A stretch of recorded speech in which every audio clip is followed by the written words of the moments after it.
Alors, c'est journée de Super Mardi aux États-Unis ce soir, le Super Tuesday, une date absolument importante dans ces courses à l'investiture républicaine et démocrate. Peut-être la date la plus importante d'ici celle de novembre où on élira officiellement le successeur ou la successeur de Barack Obama. Donc, on est en période de primaire. Les deux partis se cherchent un chef ou une chef en vue de cette élection générale. Et ce soir, c'est crucial parce que c'est le premier véritable test d'envergure nationale pour les candidats.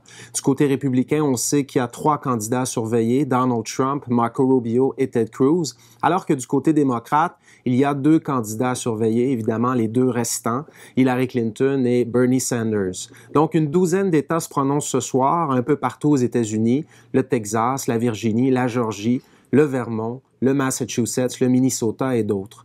Donc une course cruciale parce qu'on se demande du côté républicain si Donald Trump ressortira vainqueur de ce super mardi. Et pour l'instant, je vous dirais qu'en regardant les sondages, on pourrait prévoir, si la tendance se maintient, que Donald Trump sera en mesure de gagner peut-être 9 États sur la douzaine qui se prononcent ce soir.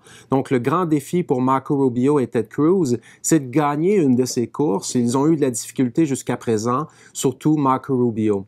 Peut-être que Ted Cruz gagnera le Texas ce soir parce qu'il est un sénateur du Texas, bien connu dans cet État, mais Donald Trump, dans les sondages, fait relativement bien et les Texans pourraient être tentés même d'offrir leur appui à Donald Trump. Marco Rubio, il commence à être tard pour lui. Pour l'instant, on constate que ce serait peut-être possible pour Marco Rubio de gagner le Minnesota, mais même là, les sondages ne sont pas très avantageux pour lui, donc on verra ce qui se produit. Du côté démocrate, Hillary Clinton est en avance dans les sondages dans 7 de ces États qui se prononcent ce soir.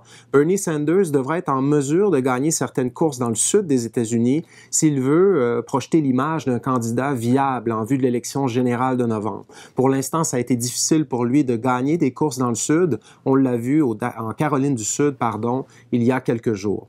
Donc, pour l'instant, Mme Clinton est en avance au Texas, elle est en avance en Virginie, elle est en avance en Georgie, elle est en avance en Arkansas, alors que M. Sanders, lui, est en avance dans son État, le Vermont, il est un sénateur du Vermont, pourrait peut-être gagner au Minnesota, peut-être au Massachusetts, mais ce sera difficile pour lui d'aller remporter des victoires dans le Sud, là où les minorités sont un petit peu plus importantes au sein de l'électorat, notamment les minorités afro-américaines et latino-américaines qui ont eu tendance pour l'instant à offrir davantage leur appui à Mme Clinton.